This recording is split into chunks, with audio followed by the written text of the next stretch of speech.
நம்பிக்கை அப்படிங்கிறது ரொம்பவே முக்கியம். பட் அந்த நம்பிக்கையை யார் மேலே வைக்கணும் அப்படிங்கிறதும் இருக்குதுல்ல. ஸோ இந்த மாதிரியான நபர்கள் மேலே நீங்கள் நம்பிக்கை வச்சிங்க அப்படின்னா அது உங்களுடைய வாழ்க்கைக்கு ஒரு பெரிய டேஞ்சராக தாங்க வந்து முடியும்.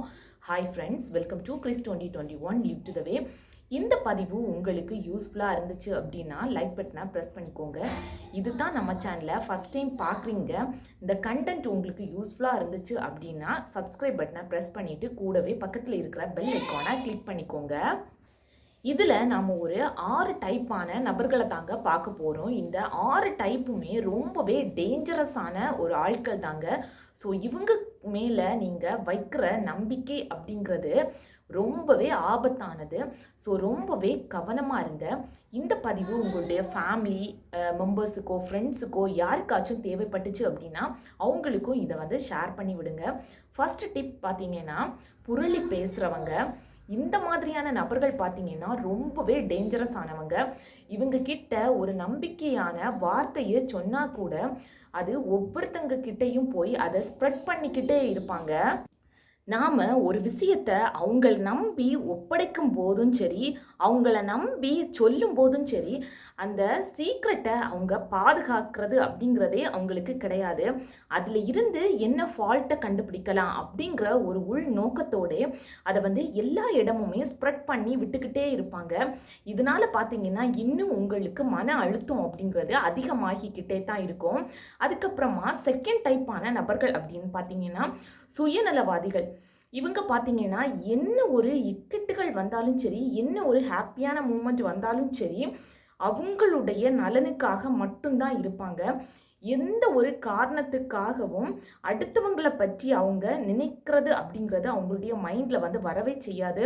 ஸோ இப்போ 4 பேர் சேர்ந்து இருக்கிற நண்பர்கள் கூட்டத்தில் கூட 4 பேருமே ஒற்றுமையாக இருந்தால் மட்டும்தான் அந்த நண்பர்களுக்கே ஒரு உரித்தான ஒரு இது இருக்குமே தவிர, பட் இந்த ஒரு பர்சன் பார்த்தீங்கன்னா எப்போதுமே நான் தனக்கு தனக்கு அப்படிங்கிற ஒரு எண்ணோட்டத்திலே மட்டும்தான் இருப்பாங்க. இவங்கள நம்பி எந்த ஒரு பொறுப்பும் ஒப்படைக்கிறதுக்கும் முடியாது. எந்த ஒரு விஷயத்தையுமே நம்ம நம்பிக்கையாக ஷேர் பண்ணிக்கவும் முடியாது. அதனால எந்த ஒரு பிரயோஜனமுமே கிடையாது. ஸோ இந்த மாதிரியான நபர்கள்கிட்ட இருந்து எப்போதுமே நீங்கள் விலகியே இருங்க. தேர்ட் டைப் பார்த்தீங்கன்னா கல் நெஞ்சம் கொண்டவங்க. இவங்க கிட்ட இறக்க குணம் அப்படிங்கிறது இருக்கவே செய்யாது.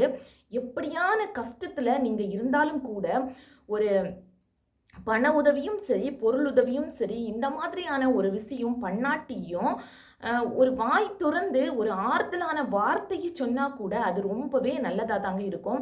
பட் அந்த மாதிரியான ஒரு விஷயம் இவங்க கிட்ட இருந்து வருமா அப்படின்னு கேட்டால் கண்டிப்பாக சுத்தமாக நீங்கள் அதை எதிர்பார்க்கவே வேண்டாம். இந்த கல் நெஞ்சம் கொண்டவங்களுக்கு கொஞ்சம் கூட இரக்கம் அப்படிங்கிறதே இருக்காது. ஃபோர்த் பாயிண்ட் பார்த்தீங்கன்னா முடிவு எடுக்க தெரியாதவங்க. இந்த முடிவு எடுக்க தெரியாதவங்க அப்படின்னுட்டு பார்த்தீங்கன்னா, ஏதாவது ஒரு ஃபங்க்ஷன் வந்து அரேஞ்ச் பண்ணுறதா இருக்கட்டும், இல்லது ஏதாவது ஒரு சூழ்நிலைக்கு ஒரு முடிவு எடுக்கணும் அப்படின்னா அவங்களுடைய வாழ்க்கைக்கும் கரெக்டாக பண்ண மாட்டாங்க. அதே மாதிரி பார்த்தீங்கன்னா ஏதாச்சும் குரூப்பாக சேர்ந்து பண்ணும்போது கூட அவங்களுக்கு அது வந்து கரெக்டான ஒரு முடிவு எடுக்க தெரியாமல் திணறி அடுத்தவங்களையும் பார்த்தீங்கன்னா குழப்பி விட்டுருவாங்க. ஸோ இந்த மாதிரியான நபர்கள் வந்து நம்பிக்கைக்கு உரியவர்களா அப்படின்னு கேட்டால் கண்டிப்பாக இவங்களும் கிடையாதுங்க. இவங்க பார்த்தீங்கன்னா எந்த ஒரு செயலுக்குமே லாயக்கற்றவங்க அப்படின்னு சொல்லலாம். பட் அவங்கள்ட்ட சொல்லியும் எதுவும் புரிய வைக்கிறதுக்கு அப்படி முடியுமா அப்படின்னு கேட்டால் அதுவும் ஒரு முடியாத காரியமாக தான் இருக்கும். 5வது டைப் நபர்கள் பார்த்தீங்கன்னா எதுக்குன்னே தெரியாமல் மூக்கை வந்து நுழைப்பாங்க. அதாவது இப்போ நீங்கள் 2 பேர் அல்லது 3 பேர் சேர்ந்து பேசிக்கிட்டு இருக்கீங்க அப்படின்ட்டு வச்சுக்கோங்க. ஏதாவது ஒரு விஷயத்தை பற்றி நீங்கள் பேசிக்கிட்டு இருப்பீங்க. பட் நீங்கள் என்ன பேசுகிறீங்க அப்படிங்கிறது கூட அவங்களுக்கு தெரியுமா அப்படின்ட்டுன்னு கேட்டால் தெரியாது. பட் டக்குன்னு வருவாங்க, ஏதோ ஒரு விஷயத்தை ஏதோ கூடயே லிங்க் பண்ணி அதில் இருக்கிறவங்களையும் இன்னும் மன உளைச்சலுக்கு வந்து ஆளாக்கிடுவாங்க. அவங்க பேசுகிறதுக்கும் நீங்கள் என்ன பேசிக்கிட்டு இருக்கீங்க அப்படிங்கிறதுக்கும் எந்த ஒரு சம்மந்தமுமே இருக்காது. ஸோ இந்த மாதிரியான நபர்கள் பார்த்தீங்கன்னா ரொம்ப ரொம்ப டேஞ்சரஸ் ஆனவங்க. 6வது நபர்கள் பார்த்தீங்கன்னா ரெட்டை வேஷம் போடுறவங்க.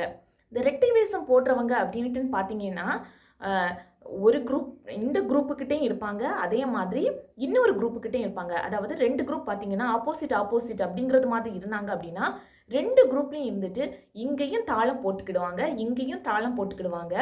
அவங்கள நம்பி எந்த ஒரு காரியத்திலையும் இடப்பட முடியுமா அப்படின்னுட்டுன்னு கேட்டால் கண்டிப்பாக முடியாது.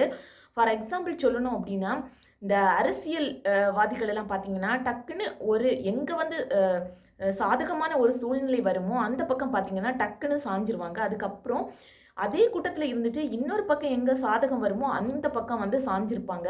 இதே மாதிரி தாங்க குடும்பங்கள்லேயும் சரி, நண்பர்கள் வட்டாரத்துலேயும் சரி, இல்லை ஒரு சொசைட்டியை நீங்கள் எடுத்துக்கிட்டாலும் சரி, இந்த மாதிரியான பர்சன்ஸை வந்து கண்டிப்பாக நீங்கள் மீட் பண்ணியிருப்பீங்க. அதாவது தம் மேலே எந்த ஒரு ஃபால்ட்டுமே இல்லாதது மாதிரி ரெட்டை வேஷம் போட்டுக்கிட்டே இருப்பாங்க. எங்கேயும் நல்லவங்கள மாதிரி நடிச்சுப்பாங்க, எங்கேயும் நல்லவங்கள மாதிரி நடிச்சுப்பாங்க.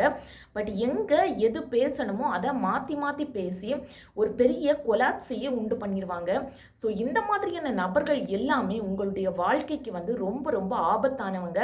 இந்த 6 நபர்களை கண்டிப்பாக உங்களுடைய வாழ்க்கையில் இருந்து எவ்வளவு தூரம் விலக்கி வைக்க முடியுமோ, இல்லை நீங்களே விலகி இருக்கிறது தாங்க உங்களுடைய வாழ்க்கைக்கு ரொம்பவே பெட்டராக இருக்கும்.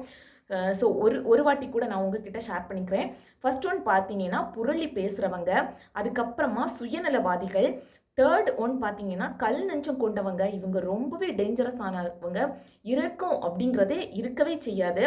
ஃபோர்த் ஒன் பார்த்தீங்கன்னா முடிவே எடுக்க தெரியாதவங்க. ஃபிஃப்த் ஒன் பார்த்தீங்கன்னா என்ன விஷயம் அப்படின்னுட்டே தெரியாமல் மூக்கு நுழைக்கிறவங்க. சிக்ஸ்த்து பார்த்தீங்கன்னா ரெட்டை வேஷம் போடுறவங்க. ஸோ இவங்க கிட்ட இருந்து எவ்வளவு தூரம் விலகி உங்களை சேவ் பண்ண முடியுமோ அவ்வளவுக்கு நீங்கள் உங்களை சேவ் பண்ணிக்கோங்க. இந்த கண்டென்ட் உங்களுக்கு யூஸ்ஃபுல்லாக இருந்துச்சு அப்படின்னா லைக் பட்டனை ப்ரெஸ் பண்ணிவிட்டு, இதுதான் நம்ம சேனலை ஃபஸ்ட் டைம் பார்க்குறீங்க, இந்த கண்டென்ட் உங்களுக்கு பிடிச்சிருந்துச்சு அப்படின்னா சப்ஸ்கிரைப் பட்டனை ப்ரெஸ் பண்ணிவிட்டு கூடவே பக்கத்தில் இருக்கிற பெல் ஐக்கானை கிளிக் பண்ணிக்கோங்க. தேங்க்யூ.